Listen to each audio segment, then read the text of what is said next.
Rabbis from across Europe have convened in the Ukrainian capital of Kiev this week for the European Conference of Rabbis. JN1 caught up with some of the delegates as they attended an official luncheon sponsored by the European Jewish Parliament and attended by some of its members, including co-EJP chairman Vadim Rabinovich.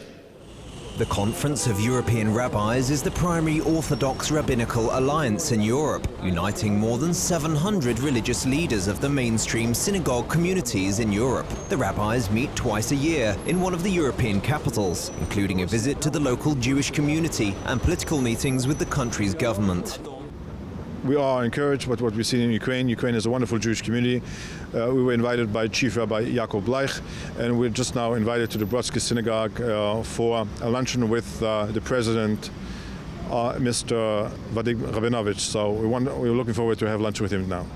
The meeting between the EJP members and the Conference of European Rabbis comes at a time of increased anti-Semitism in Europe, including threats to traditional Jewish practices such as kosher slaughter and circumcision.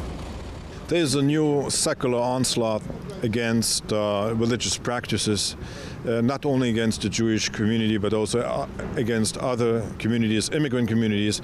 And as we have seen in Germany and in Holland, as well as in France, to a lesser extent, attacks on the rights of Jews to prepare kosher food, as well as the right of circumcision. So these are issues of major concern to the Conference of European Rabbis, and these are the issues we're dealing with the European governments.